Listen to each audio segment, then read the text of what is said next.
अस्सलाम वालेकुम नाज़रीन, this is Bindiya, film television and theatre actress and singer from Pakistan. आज हम जिस मौजू पे बात करना चाहेंगे वो है पामिस्ट्री विद अकबर सरहदी। अकबर सरहदी साहब बहुत ही प्यारे पामिस्ट हैं, बहुत ही सही बताते हैं। हाथ देखते हैं तो बस आप लोगों का दिल खुश हो जाएगा। इस कदर सही बातें बताते हैं। हमारा हाथ देखा था तो हमें यकीन नहीं आया था कि इन्होंने तो ऐसी वो सारी बातें बता दी हैं जो किसी को भी नहीं पता था। तो हम गारंटी के साथ कह सकते हैं, आप इनसे रब्ता कीजिए। पामिस्ट्री विद अकबर सरहदी ये यूट्यूब चैनल है, इसको आप लाइक ज़रूर कीजिएगा, सब्सक्राइब ज़रूर कीजिएगा और आप इनसे एक सवाल मुफ्त में पूछ सकते हैं। बाकी अपना पूरा हाथ दिखाने के लिए आप इनसे रब्ता करें और इनके चार्जेस बिल्कुल ज़्यादा नहीं हैं, बड़े मुनासिब हैं, कोई भी इनसे रब्ता कर सकता है। सबसे पहले YouTube के तमाम दोस्तों को मेरी तरफ से अस्सलाम वालेकुम। और जिस तरह आप हमारे चैनल को लाइक कर रहे हैं, सब्सक्राइब कर रहे हैं और जिस तरह लोग लकीरों के नाम लेकर हमसे सवाल करते हैं, यकीन करना कि बहुत खुशी होती है। अगर इसी तरह आप रेगुलर हमारा चैनल देखते रहे तो इंशाल्लाह एक वक्त वो भी आएगा कि आपको किसी पामिस्ट की ज़रूरत नहीं पड़ेगी, आप अपने घर बैठे अपना हाथ देख लेंगे। ठीक है, आज मैं आपको जो हाथ बना के बताऊंगा वो वहमी किस्म के जो लोग होते हैं, ठीक है, वहमी किस्म के जो तसव्वुर और ख्यालात की दुनिया में खोए रहते हैं और वो बैठे बिठाए सोचते हैं कि कहीं से पैसा आ जाए या कोई बॉन्ड लग जाए या कोई चांस आ जाए या किसी की कोई रकम हमारे हाथ आ जाए, तो उनका हाथ किस तरह का होता है वो मैं आपको बनाकर बताऊंगा और फिर इनके मुतालिक एक छोटी सी कहानी भी आपको सुनाऊंगा। सबसे पहले उनकी जो हम ज़िंदगी की लकीर देखते हैं तो ज़िंदगी की लकीर उनकी ऐसे होगी और उसके बाद इनकी जो दिमाग की लकीर होगी वो ज़्यादा यानी कलाई की तरफ टर्न करती होगी और कमज़ोर सी लकीर होगी। ये देखें, कमज़ोर सी जनी लकीर होगी, जनी बिल्कुल ऐसी जैसे ना होने वाली। और दिल की लकीर उनकी कोई ख़ास लंबी नहीं होगी और उसमें भी कई शाखें निकल रही होंगी, ठीक है ना, इस तरह की जनी शाखें उससे निकल रही होंगी।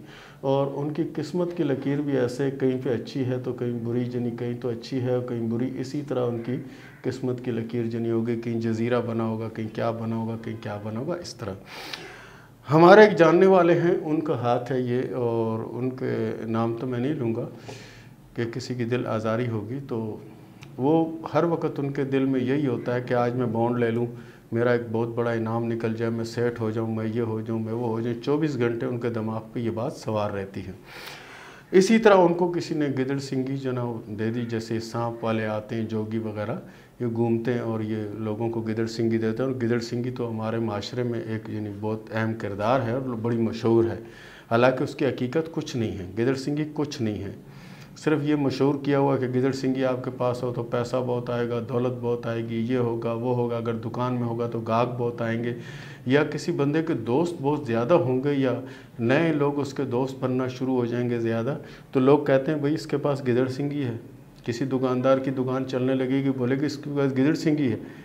तो मेरे भाई, गिदड़ सिंगी का कोई किरदार नहीं होता, जो कुछ करता है मेरा अल्लाह करता है, किसी इंसान के बस में कुछ नहीं है कि वो कुछ करे, ठीक है। तो गिदड़ सिंगी क्या है, उस दोस्त की ज़बानी आप सुनिए कि उन्होंने एक जोगी उनको मिला, जोगी ने कहा, जोगी को उन्होंने कहा यार कोई तोहफ़ा दे दो, कोई अच्छी चीज़ दे दो ताकि मेरी ज़िंदगी संवर जाए, बड़ी कोशिश कर रहा हूँ, मेहनत मजदूरी भी करता हूँ, ये भी करता हूँ, कोई चांस नहीं मिलता, बॉन्ड लेता हूँ उसमें कोई इनाम नहीं निकलता, कुछ बता दो। जोगी ने कहा ये मेरे पास गिदड़ सिंगी है और मैं आपको दूंगा ये 20,000 रुपये की, और ये गिदड़ सिंगी आप अपने पास रखोगे, इतना पैसा आएगा, इतना पैसा आएगा कि तुम हैरान हो जाओगे। और उसने सुन तो रखा था कि गिदड़ सिंगी पास हो, दुकान पे गाहक बहुत आते हैं, गिदड़ सिंगी पास हो तो जनी ये समझो दौलत बहुत आती है, ये सारी चीज़ें उसने सुन रखी थी पहले। तो उसने उससे वो 20,000 रुपये की गिदड़ सिंगी ले ली, गिदड़ सिंगी ले ली और कई लोगों को उसने माहिरीन को दिखाई कि भाई देखो गिदड़ सिंगी है या नहीं है। किसी ने कहा है, किसी ने कहा नहीं, किसी ने कहा है, किसी ने कहा। तो मुझे कहने लगा यार मेरे पास गिदड़ सिंगी है। मैंने कहा गिदड़ सिंगी है तो क्या हुआ, दिखाओ। उसने दिखाई तो वो संदूर और उसमें लौंग वोंग रखे हुए, उसमें वो गिदड़ सिंगी रखी हुई है। तो मैंने कहा कितने की ली, किससे ली, बोला 20,000 रुपये की ली। और मैंने कहा भाई ये 20,000 रुपये की लेने की तुझे क्या ज़रूरत थी। कह रहा भाई ये मेरे पास होगी तो पैसा आएगा। और मैंने कहा पैसे अल्लाह देता है, गिदड़ सिंगी पैसे नहीं देती। बोला नहीं, उस जोगी ने कहा था कि हम अपनी बेटी की शादी करते हैं तो जहेज़ में उसको ये देते हैं। मुझे उसकी बात पे बहुत हंसी आई। मैंने कहा तो वो जोगी क्या करोड़पति होते हैं क्या, सारा दिन मांगते हैं। चाहे अपनी बेटी को देगा तो उसका शौहर भी बीन बजाकर सारा दिन पैसे मांगेगा, यही होता है ना। तो फिर तुमने कैसे सोच लिया कि वो अपनी बेटी को देते हैं जी, जैज में देते हैं, तो क्या किसी जोगी का महल देखा है कहीं पे बना हुआ? बोला नहीं। मैंने कहा किसी जोगी का बहुत बड़ा प्लाजा बना हुआ देखा है? बोला नहीं। तो मैंने कहा फिर जोगी तो जोगी हुआ ना। हाँ, मैंने कहा एक बात हकीकत है, एक गिदड़ सिंगी से पैसा ज़रूर आता है, लेकिन तुम्हारे पास नहीं, तुम्हारे पास नहीं। ये पैसा अगर आता है तो जोगी के पास आता है। जोगी की किस्मत तेज़ हो गई कि ये चमड़े की ये तुम्हें दे दी लपेट लपाट के कि ये लो पैसा आएगा। कब से रखी है तुमने? बोला 3 साल से। मैंने कहा जोगी ने क्या कहा था, कब तक पैसा आएगा? बोला जोगी ने कहा था ये रखो, उसके बाद पैसा ही पैसा होगा, 10 दिन के बाद तुम अमीर तरीन शख्स बन जाओगे। तो मैंने कहा तुम्हें कुछ हुआ? बोला नहीं। मैं बोला पहले के जो थे वो भी गए, 20,000 जो मैंने कर्ज लेकर दिया था आज तक वो भी अदा कर रहा हूँ। तो मैंने कहा भाई कोशिश करो, देखो जो कुछ करता है मेरा अल्लाह करता है, ठीक है। अगर ये गिदड़ सिंगी कुछ करती तो और भी बहुत कुछ करती, और सारे हमारे जितने अमीर कबीर लोग हैं इन सब के पास गिदड़ सिंगी होती। कोई मेहनत ना कर रहा होता, गिदड़ सिंगी रखता, पैसा खुद आता है। ज़रा अगर हम अकल से भी काम ले लें तो हमारे लिए बहुत ज़्यादा बेहतर होगा। तो प्यारे दोस्तों, ये मैंने जो हाथ बनाया ये उसी का हाथ है। इसमें ज़िंदगी की लकीर जो है ना वो ये है, यानी ज़िंदगी की लकीर थोड़ी सी साफ़ है। और उसके बाद अगर उनकी किस्मत की लकीर देखते हैं तो ऐसे बल खाती हुई चल रही है। और दिमाग की लकीर देखते हैं तो बैक की तरफ टर्न करी, यानी सिर्फ ख्याल कि मैं महल बना लूँगा, मैं बादशाह होऊंगा, मैं रिया में ये तकसीम करूँगा, मैं वो करूँगा। ये सिर्फ ख्याली प्लानिंग है। जैसे आप कहते हैं ना ख्याली पुलाव के लिए ना चावल की ज़रूरत पड़ती है, ना किसी गोश्त की, और ना ही पकाने की। तो दोस्तों शुरू करते हैं सवाल और जवाब का सिलसिला। तो सबसे पहला सवाल हमें किया है ज़ैनब ने कराची से।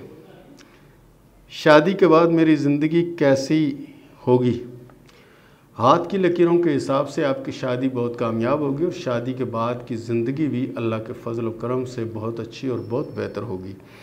उसके बाद अगला सवाल किया है अहमद ने साईवाल से।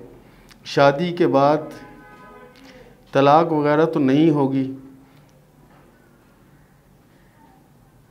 शादी के बाद तलाक वगैरह तो नहीं, सवाल किया है अहमद ने साईवाल से कि शादी के बाद तलाक वगैरह तो नहीं होगी, कोई अफेयर तो नहीं चलेगा शादी के बाद?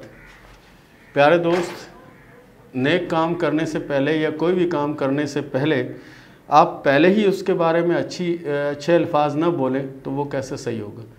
भाई तलाक का तो आप तस्वर भी ना करो ना।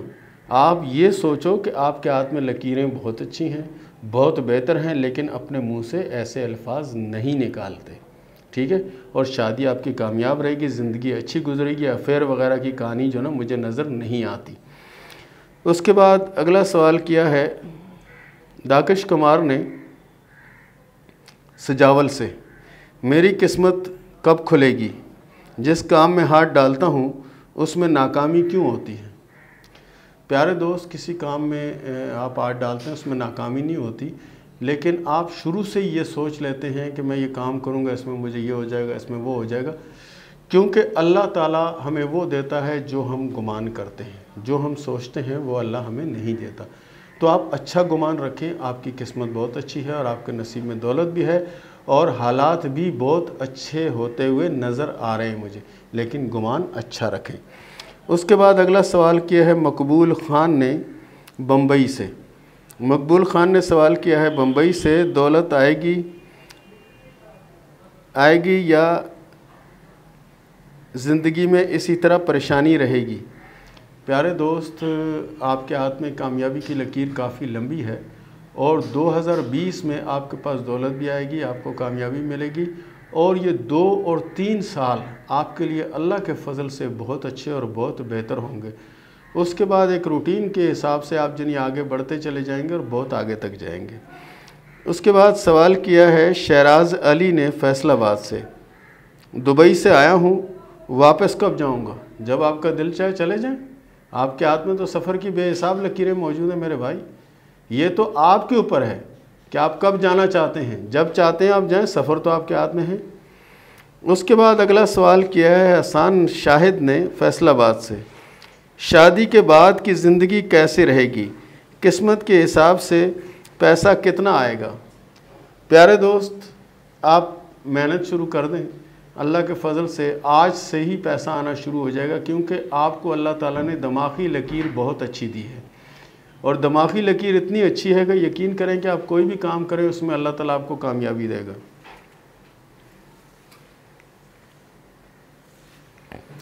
उसके बाद सवाल किया है आकिब ने इस्लामाबाद से, मेरी शादी रिश्तेदारों में होगी या गैरों में होगी? आपकी शादी घर वालों की पसंद की होगी और अपने ख़ानदान में होगी और शादी अच्छी रहेगी। ये एफ के सरगोदा से, किस्मत कैसी है इसके बारे में बताएं। किस्मत आपकी अल्लाह के फजल व करम से बहुत अच्छी है और किस्मत की लकीर से हट के यानी कामयाबी की लकीर पर मुझे एक छोटा सा क्रास भी नज़र आता है। और ये क्रास वो क्रास होता है कि अचानक कहीं से दौलत आना या अचानक कोई कामयाबी मिलना, ये उसकी अलामत है। और ये आपको ये पोजीशन जो ना आपकी बनेगी 2021 में कि अचानक या तो कोई जायदाद वगैरह मिल जाएगी या कोई बड़ा चांस मिल जाएगा। उसके बाद हमें सवाल किया है ज़ोहेब ने भावलपुर से, शादी कामयाब रहेगी और शादी के बाद की ज़िंदगी कैसे गुजरेगी? शादी जब कामयाब रहेगी तो इसका मतलब ये है कि शादी के बाद की ज़िंदगी आपकी बहुत अच्छी होगी और 2 से 3 ट्रेवल आप करेंगे, 2 से 3 ट्रेवल आप करेंगे, यानी सफ़र आप करेंगे और सफ़र भी बेहतर रहेंगे। उसके बाद रुबाब ने सवाल किया रुबाब ने सवाल किया बावलपुर से, मेरी शादी कामयाब होगी और शादी के बाद की ज़िंदगी कैसे गुजरेगी? तो भाई शादी जब कामयाब होगी तो बाद की ज़िंदगी अल्लाह के फजल से बहुत अच्छी होगी और अच्छी गुजरेगी। उसके बाद सवाल किया है कुरतलैन ने लाहौर से, दूसरी शादी कब होगी, दौलत कब आएगी मेरी ज़िंदगी में? मोहम्मद इमरान। भाई देखें, आपके हाथ में शादी की 2 लकीरें हैं, आप जब चाहें करें, कोई इसमें पाबंदी नहीं है कि आप कब करें, ठीक है। इसके साथ ही मुझे इजाज़त दीजिए, मिलते हैं अगली वीडियो के साथ। अल्लाह हाफिज़।